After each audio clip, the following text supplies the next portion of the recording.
Dreamland জঙ্গলে সুন্দর সকাল ছিল, আর হরিণ মা তার ছেলে ছোট হরিণের সাথে পুকুরে জল খাচ্ছিল। বাবা, আর কত জল খাবে? যত বেশি জল খাবি তত বেশি টয়লেট আসবে। মা, ব্যাস আর একটুখানি। ছোট হরিণ জল খাচ্ছিলই, ঠিক তখনই একটা তীর এসে হরিণ মায়ের কোমরে লাগে। মা, এই দুষ্টু শিকারী কোথা থেকে এলো? ওর তীর তো তোমাকে আঘাত করে দিয়েছে। বাবা, তুই এখান থেকে পালিয়ে যা, ওই শিকারী আবার তীর চালাবে। না মা, আমি তোমাকে একলা ছেড়ে এখান থেকে কোথাও যাব না। শিকারী আবার ধনুকে তীর ভরছিল। এটা দেখে হরিণ মা সাহস করে দুজনই সেখান থেকে পালিয়ে যায়।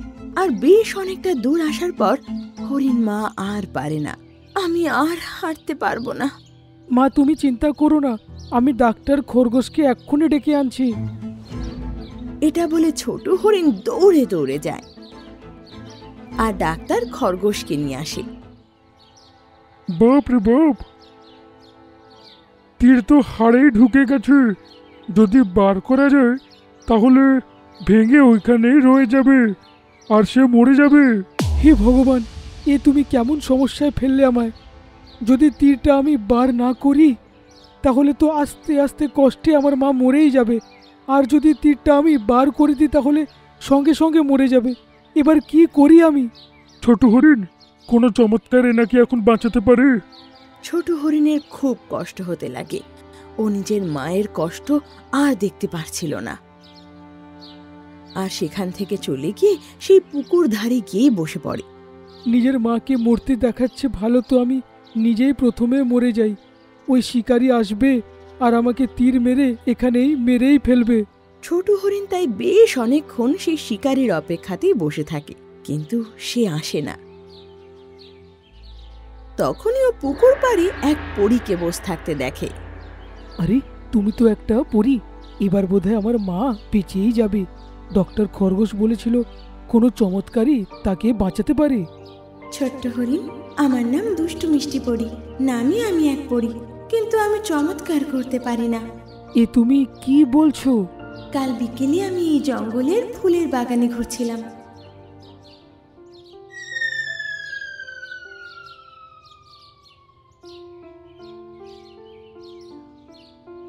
আরে বাহ, জুঁই ফুল! এইটারই তো খোঁজ করছিলাম এতক্ষণ। আমি ওই ফুলটাকে খেতে লাগি আর নিজের লাঠি একটা পাথরের ওপর রেখে দিই।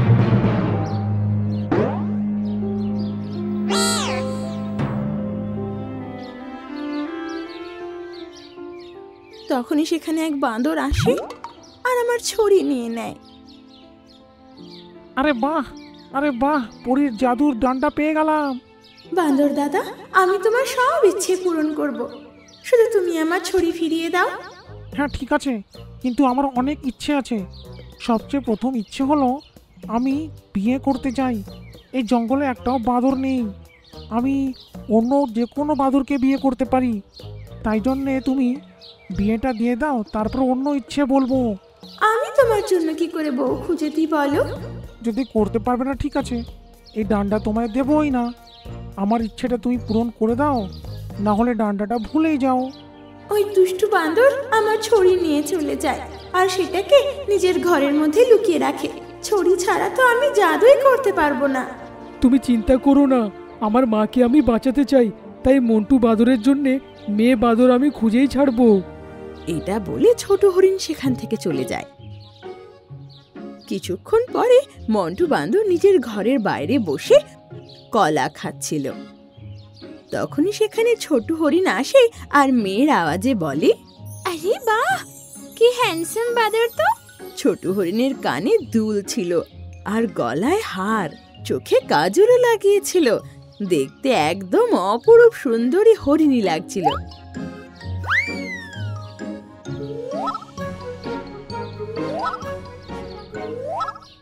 আরে এ কি, এত সুন্দর মেয়ে হরিণ তো আগে কোনোদিনও আমি দেখিনি। এটা বলে ওর কাছে যায়। তোমার হাসি তো আমার বুকে প্রেমের অনেক বড় আঘাত করে দিল। তুমি তো একটা বাঁদর, আর আমার মতো হরিণের ওপর কেন পাগল হচ্ছেন?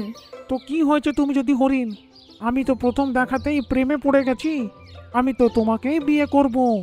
এটা শুনে ছোট হরিণ খুশি হয়ে যায় আর সেই মিষ্টি আওয়াজে বলে, ঠিক আছে, যদি আপনি বাঁদর হয়ে আমার মতো হরিণকে বিয়ে করতে চান তাহলে আমারও কোনো আপত্তি নেই। এটা শুনে মন্টু বাঁদর লাফিয়ে ওঠে। ইয়ে! কিন্তু বিয়ের পরে আমায় রাখবেন কোথায় সেটা তো দেখাও। এসো, চলো আমার সাথে, তোমায় আমি নিজের বাড়ি দেখাই। এটা বলে মন্টু বাঁদর ওকে নিজের ঘরে নিয়ে যায়। এই দেখো আমার বাড়ি, যেটা আমাদের দুজনের হয়ে যাবে। আরে বাহ, আপনার ঘর তো বেশ সুন্দর। আমি জানতাম তোমার পছন্দ হবে। হ্যাঁ, তবে কোনায় যে ওই ছড়িটা রাখা হয়েছে ওটা কি? এই ডান্ডা একটা পরীর। আমার ইচ্ছে ছিল যে যখন আমি একটা খুব সুন্দর মেয়েকে বিয়ে করে ফেলবো না, তখন পরীকে ডাকবো আর তোমার সব ইচ্ছে পূরণ করব। কি হলো? আপনি আমার সাথে ইয়ার্কি করছেন তাই না? হাসতে হাসতে আমার পেট ব্যথা করতে লাগলো। আরে আরে, তুমি মস্করা ভাবছো? হ্যাঁ, ইয়ার্কি তো মারছেন। এটা বলে ছোট হরিণ সেই ছড়ি তুলে নেয়। তো তুমি বলতে চাও যে এই ছড়িটা কোনো পরীর? হ্যাঁ আছে, তুমি চাইলে এক্ষুনি ডাকতে পারি। এটা বলে মন্টু বাঁদর জোরে আওয়াজ দিয়ে ডাকে, এই জাদুর পরী, তোমার আসার সময় হয়ে গেছে এখন, শিগগির সামনে এসো। এটা বলতে একটা জোরে হাওয়া ওঠে, ধুলো চারিদিকে উড়তে লাগে। সঙ্গে সঙ্গে পরী প্রকট হয়।